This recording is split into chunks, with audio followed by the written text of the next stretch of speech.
Hello children, आज मैं आपको संवाद सेतु के बारे में बताऊंगी। वैसे तो 12th क्लास में अपन हिंदी में गद्य पद और व्याकरण ये सब पढ़ते हैं, लेकिन इसी के साथ में एक टॉपिक और ऐड हो गया है और वही है ये संवाद सेतु। संवाद सेतु में वैसे अपने पास में टोटल 10 चैप्टर हैं, जिसमें से 5 अपन 11th में कर चुके हैं और अभी अपने पास में 12th में 6 to 10 रहेंगे, जिसमें अपने पास में समाचार लेखन, विविध प्रकार के लेखन, साक्षात्कार लेने की कला, विविध क्षेत्रों में पत्रकारिता, रिपोर्टाज, यात्रा वृत्तांत, डायरी लेखन, संदर्भ ग्रंथ की महत्ता। आज हम पढ़ेंगे समाचार लेखन क्या है, लेकिन इससे पहले हमें ये भी पता होना चाहिए कि संवाद क्या है। तो संवाद अगर इंग्लिश में बोले तो ये होगा कम्युनिकेशन। जब हम आपस में एक दूसरे को अपनी बात, चाहे वो बोल कर हो, लिख कर हो, इशारों से, कैसे भी अपनी बात जब क्लियर करते हैं तो वही क्या बन जाते हैं, संवाद बन जाते हैं। 10th में संस्कृत में भी हमने ये पढ़े हैं। अभी अपने पास में है समाचार लेखन।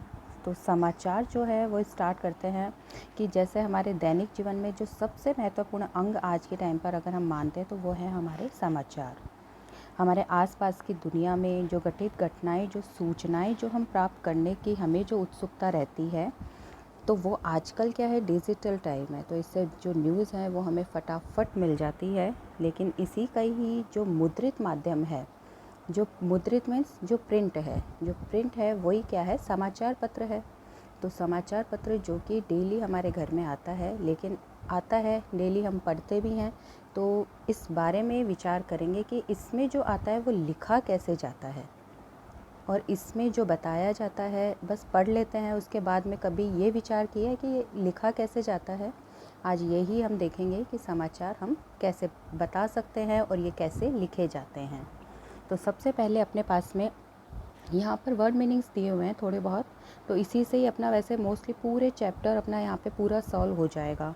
इसके बाद में आगे जो थोड़ा बहुत रह जाएगा वो मैं बता दूँगी।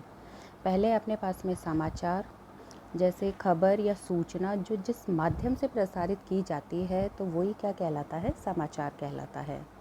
फिर आता है मीडिया, समाचार प्रसारण का माध्यम होता है और इसके 3 रूप बताए जाते हैं। जैसे अभी मैंने बताया मुद्रित मीन्स क्या होता है, जो छपा हुआ है, यानी जो प्रिंट है, तो प्रिंट में कौन सा आएगा, समाचार पत्र। फिर होता है इलेक्ट्रॉनिक मीडिया। अब इलेक्ट्रॉनिक मीडिया में टीवी हो गया, रेडियो हो गया, ये इलेक्ट्रॉनिक मीडिया में आ जाएगा। फिर है अपने पास में न्यू मीडिया यानी इंटरनेट। जैसे अपने पास में अब देखा जाए तो व्हाट्सअप हो गया, ब्लॉग्स हो गए, ट्विटर हो गए, ये सब इसमें आ जाएंगे। फिर है सोशल मीडिया, संदेशों का आदान प्रदान, प्रचार प्रसार का इंटरनेट जनित माध्यम, जैसे व्हाट्सअप, ब्लॉग्स, ट्विटर आदि। अब स्टोरी क्या है, मीडिया की भाषा में खबर को स्टोरी कहा जाता है। मोस्टली स्टोरी जो बड़ी न्यूज़ होती है उसे कहते हैं कि ये स्टोरी है। स्टोरी अपनी कहानी नहीं, लेकिन जो मीडिया की भाषा में जो बड़ी न्यूज़ होती है उसे स्टोरी कहते हैं। स्क्रिप्ट, जो खबर का जो लिखित रूप हमारे सामने होता है वो स्क्रिप्ट होती है।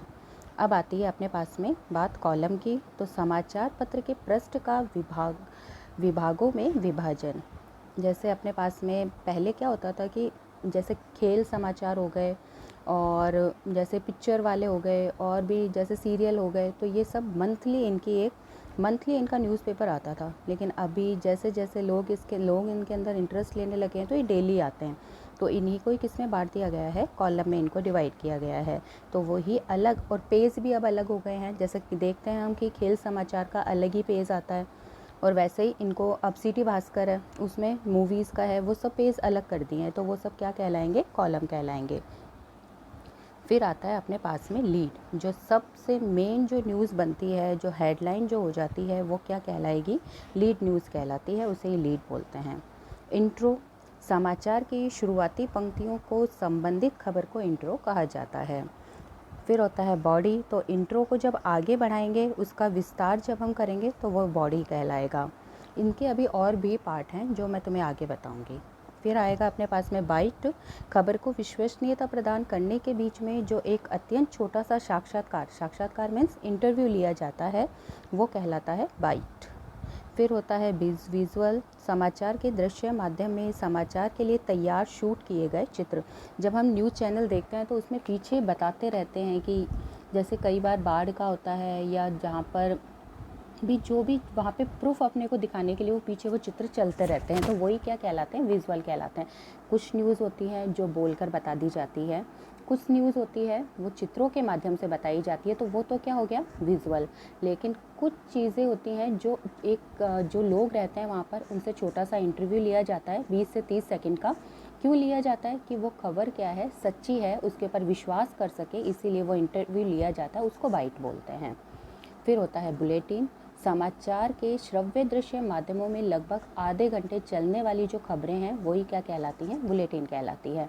एंकर, जो रेडियो टीवी समाचार प्रस्तुत जो करता है, यानी जो बोलता है, वो है एंकर। फिर है साइबर, इंटरनेट जनित गतिविधियों के लिए प्रयुक्त जो शब्द जो यूज़ होता है वो है साइबर। फिर बात आती है यूनिकोड की, तो इंटरनेट पर उपलब्ध एक हिंदी फ़ॉन्ट है और इसे हम मंगल नाम से जानते हैं। पहले हिंदी टाइपिंग बहुत टफ थी, लेकिन आज ये जो फ़ॉन्ट बना है इससे हिंदी टाइपिंग हम आराम से कर सकते हैं। इसके बाद अपने पास में आता है मुद्रित मीडिया के लिए लेखन, यानी समाचार पत्र है वो कैसे लिखा जाता है। लेकिन अभी जो हमने पढ़ा उसी में ही ये सारी चीज़ें क्लियर हो चुकी है, लेकिन जो रह गया वो मैं बताती हूँ। अभी तक हमने पढ़ा कि अपने पास में समाचार जो ये संवाद है कि कितने प्रकार का होगा, वो जैसे जैसे आगे बढ़ते जाएंगे वैसे वैसे हमें पता चलता जाएगा। अपने पास में है कि अब जो समाचार है वो माध्यम जो है इनका वो 3 भागों में बांटा गया है। अभी मैंने बताया था कि इसका जो माध्यम है